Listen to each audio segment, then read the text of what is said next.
Welcome, everyone, to this week's episode of Night's Talk. I'm your host, Rob Leonard. The regular season is done, and the most exciting time of the season in any sport, playoff time, right around the corner. And we're going to talk a bit more about the playoffs. At the end of the show, we've got head coach Patrik Drolet and assistant coach Keegan Bradley are going to join us. And but we'll get the business out of the way here first. The Knights had a very busy final week, 4 games and 4 nights to finish up the season. That all started on Thursday night in Meaford versus the Temiskaming Titans, and we have all the goals from that one.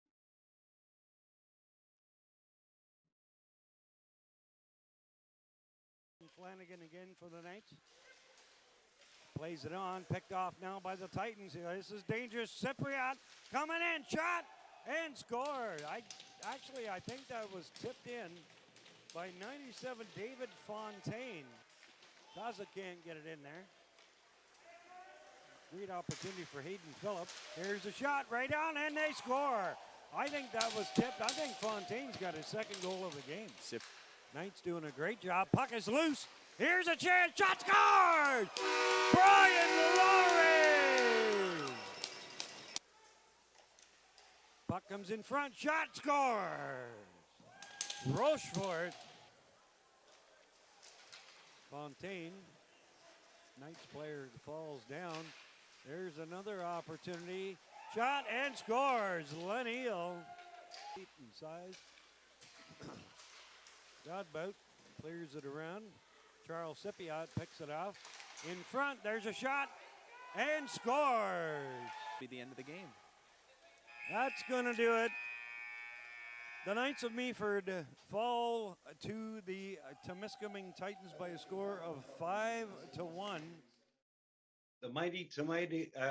Temiskaming Titans came out on top by a score of 5-1 in that game in Meaford, and really, the first period was all Temiskaming. They had a 2-0 lead at the end of that first period, but they took a couple of penalties. The Knights started the second period on the power play, and they got some offense going, and you could tell it was only a matter of time before the Knights would pot one, and Captain Brian Laurie would score Meaford's only goal on the night.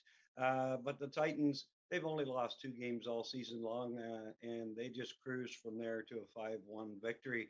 Now, the next night, the Knights would make a 6.5-hour drive to Ville Marie, Quebec. In that first game, the Knights would fall by a score of 5-4. The Knights were actually leading 4-2 in that game, but fell to Ville Marie by a score of 5-4. Hayden Phillip with a goal, Xavier Kaza with a pair, and Makar Korchenko would score the goals for the Knights. The very next day, again in Ville Marie, Ville Marie would come out on top by a score of 8-3. These two teams in a battle for that home ice advantage in fourth spot. Ville Marie doing exactly what they had to do, and that was to take the 2 games from the Knights. In that game, 2 goals by Hayden Phillip and Riley of Valley would score a single. And then the fourth of 4 on Sunday in Bradford against the Rattlers. Really a nothing game. The Knights had already clinched home ice advantage for the first round of the playoffs. The Rattlers would win by a score of 4-1. Hugo Stelnack would score the single for Meaford. So, excuse me. All right, Mark, if we could take a look at the final standings for the season. Now, there's your final standings. All as of, I guess, about a couple of hours ago, that final matchup has been set. So, Temiskaming in the first round will face the New Tech Civics. The Bradford Rattlers finishing second will face up against West Nipissing. The Bradford Bulls will take on Bancroft in their first round. And the Knights of Meaford will open on Wednesday night at home against the same Ville Marie Pirates that they just faced over the weekend. So now if we could take a look at the leading scorers on the Knights, the final tallies. Jordan DeGao led the way for a good part of this season, and he will take the crown as the leading scorer on the Knights with 15 goals, 22 assists for 37 points. Xavier Caza, 21 goals on the season, will be the leading goal scorer for the Knights. Now, I need to mention there were some league awards handed out for the North Division, and congratulations to team captain Brian Laurie. He was voted as the best defensive forward on the team, and we give special mention also to head coach Patrik Drolet, who was runner-up for best coach in the division, and also to goaltender Dan Sultanov, who was also runner up for the best goalie in the division. So, congratulations to those three gentlemen. Well deserved, in my estimation. So, let's take a look at the upcoming games, Mark. The upcoming games, first round of the playoffs against the very tough Ville Marie Pirates. First game Wednesday night in Meaford, 7:30 start. Rogers TV will be there. And then game two will switch back to Ville Marie on Friday night. And if game three is necessary, it will be played Sunday at 1 o'clock in Meaford. So again, the Knights doing a great job. The best positioning they've had in team history, finishing fourth spot. The first time that they've been given that they've received home ice advantage in the first round of the playoffs as well. So hats off to the gentleman that I'm going to speak to next, head coach Patrik Drolet and assistant coach Keegan Bradley. Gentlemen, welcome. How are you? Very well, Patrik. How are you, sir? I'm good. Keegan, how you doing? I'm good. How are you? I'm great. All right, good to see you, gentlemen. Okay, so Patrik, let's start with you. Again, personally, congratulations to you for receiving the runner-up for the best coach in the division this year. You sure did an amazing job with this Meaford Knights hockey team. Thanks. It was good to be mentioned. It's obviously not why I was doing this. We're doing this to kind of to win, not get those acknowledgments, but they're always good. Good to see Brian and Dan get nominated also, and for Brian to win. It was good to see our guys get those. But now we're just I think everybody is just excited to start the playoffs. And we all know that the playoffs are a whole brand new season. But the two games that you played in Ville Marie this past weekend, 5-4, you guys were leading, and they came back. They scored 3 goals in a minute, or under a minute on you to take that win, and then an 8-3 loss the following day. Does that weigh heavy on you, or do you just push that aside? We've got a game plan moving forward for the playoffs. Yeah, we for sure have a game plan moving forward. We told the guys, or I told the guys, we won't win if we cough up those 2 goals in the third period. We won't win in the playoffs, and let alone the Russell Cup. We won't win a round. So we got to kind of get that in check. But the spirits were good. The guys know when we play our game, when we play as a team, as one, we're better than Ville Marie, and we really believe that. I believe that. I know Keegan does too, and we're all on that same page. So the morale, it was tough to lose those 2 games, but everybody now is just refocused today at practice. Everybody was focused, energetic, and they're ready to go tomorrow. So that's good to see. And it's great. Every player that I've spoke to on Knights Talk this year, they all have the same mindset, and that's that brotherhood, that belief that they can win this Russell Cup this year. And there's no doubt in anybody's mind that they can get this done. But they all 100% understand it's got to be done as a team. You can't do it as individuals. Totally. It has to be done as a team, and just the mental mistakes sometimes. It's got to be, energy for the whole game, yes, but you got to stay focused for the whole game. So the details are gonna be what determines everything in the playoffs.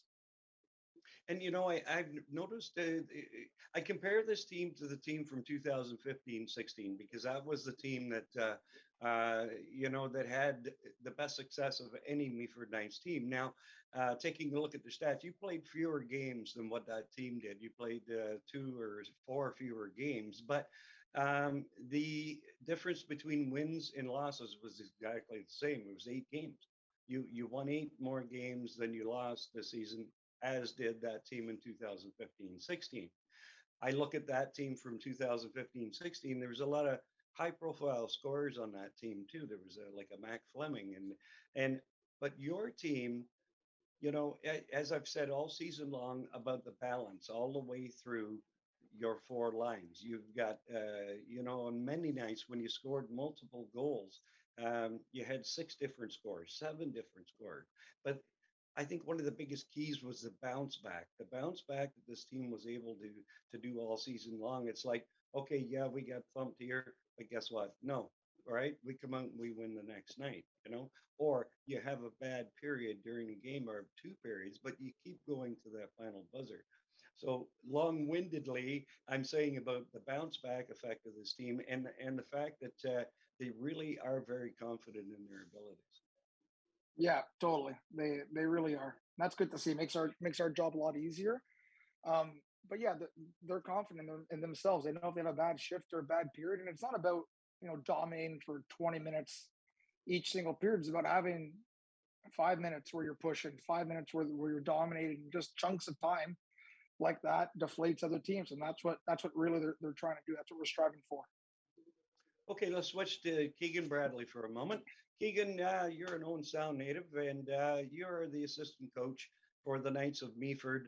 And you and I talked a little bit before we started taping, and you were actually a goalkeeper with the Knights for a season and a half, and then making the switch to the coaching ranks. So tell us, what happened, who approached who to get you when your playing days were over, get you on the bench.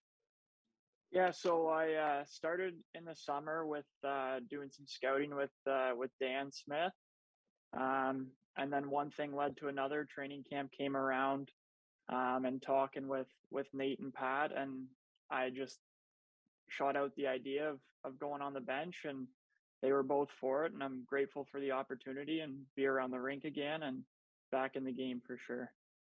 That's fantastic. It's really tough to give it up. Let's put it that way, right? Once you've played at that level for so long, it's really you hit that magic age. And I didn't play at the level you guys did, but I did play.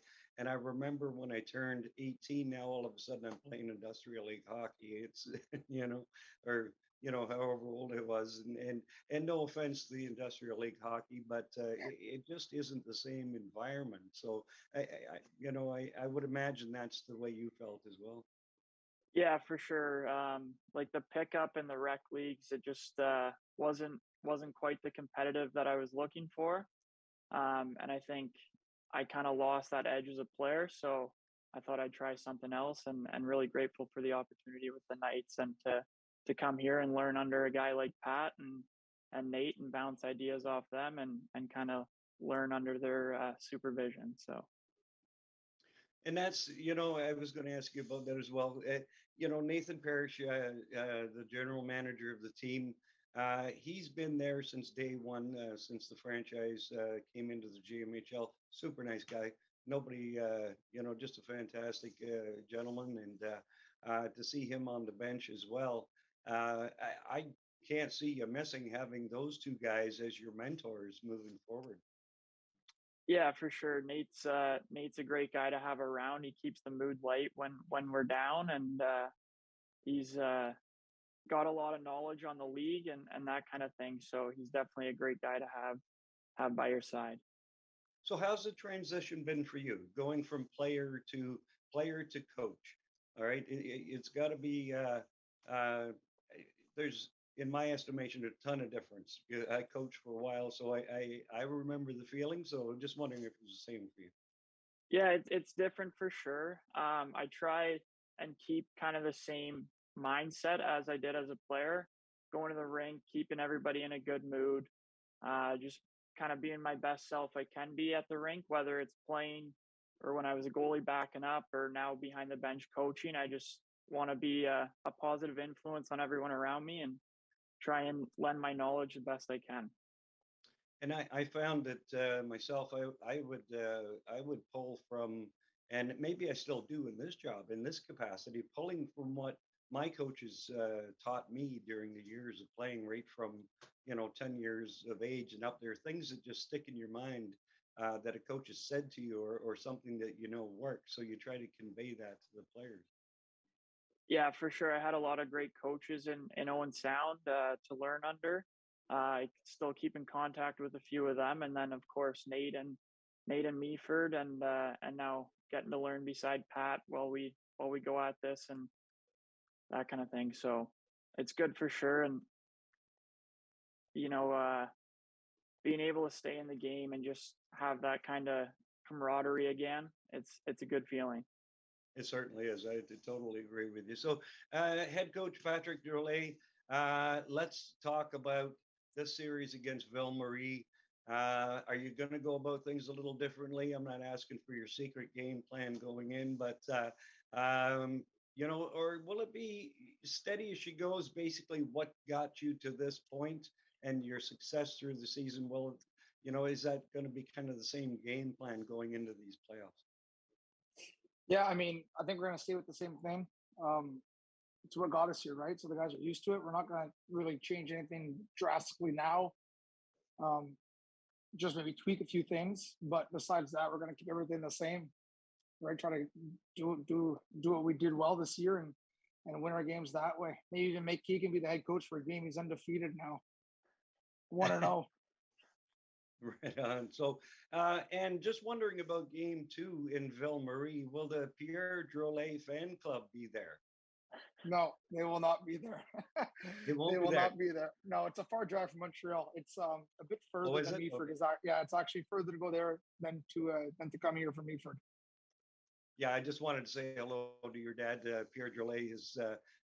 You can see his support for his son through the season. He's very vocal on the pages and then just offering great support to you. That really must mean a lot having your dad in your corner like that. Yeah, for sure. I mean, like every parent is usually they're in your corner for good or bad. It's good to kind of when I'm not venting to Keegan, maybe go to him a bit too and talk to him. But it's good to have that support right from moving away from home, having no family here. It's good knowing they're all watching and all that, and he likes it too. He loves it. So whenever he has a chance to come up, I'm sure he's trying to get up here. That's fantastic. I hope he gets up and I get a chance to meet him because he seems like quite a wonderful man. So, Yeah, he uh, loves your commentary, Rob. If I'm being honest, during the Rogers broadcast, he tells me about it every day. He needs you with the Habs, he says. oh, that's fantastic. Well, thank you. I take that as a high compliment. All right. Hopefully, I get a chance to thank him in person. So, as you said, Keegan Bradley as well. Again, being you get to stay in your own area too, and you get to do what you love. And I really, honestly, I can see nothing but good things for you. Is hopefully Patrik sticks around for a couple of seasons and gets. If you don't get the Russell Cup this year, you got to come next year. How's Was that Keegan or me? that? Yeah. Yeah, Keegan. Uh, Again, that family thing as well. I know Keegan's mother. I know because works at the insurance company that I deal with. No, it's a small town, right? This is when you get to know everybody. But I mean, Amy, Keegan's mom, very supportive too, as well as your parents need to be all through your entire sporting life. Yeah, for sure. Both my parents are big supporters when I was playing. Now coaching, I think my dad Steve might be giving Pierre a run for the biggest fan of the night, but that'll be something we can settle in the playoffs. All right, that's fantastic, gentlemen. I want to thank you so much for doing this, and I'm not just because I love the Knights, I do, right? But I honestly feel that this is a season that something very, very big could happen for this Meaford Knights team. And honestly, if it wasn't for head coach Patrik Drolet, assistant coach Keegan Bradley, and let's not forget GM. Nathan Parrish. I almost forgot his name for a second. Sorry, Nate.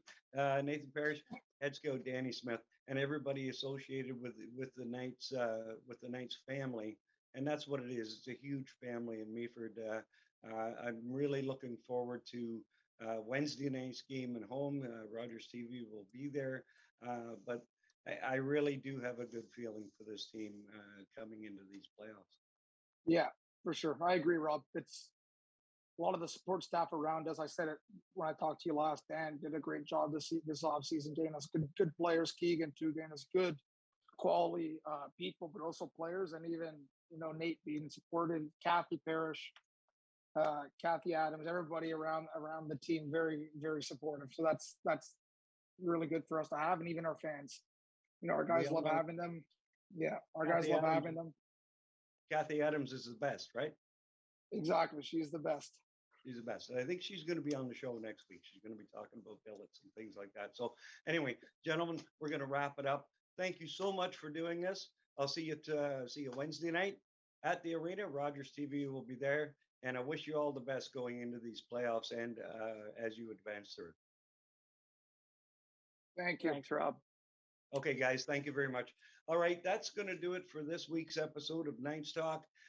For producer Mark Perry, without Mark, none of this would be happening. He does all the magic. All I have to do is sit here and talk. But Mark does a fantastic job back in own sound. Anyway, that'll do it, and we'll see you next time on Ninth Talk.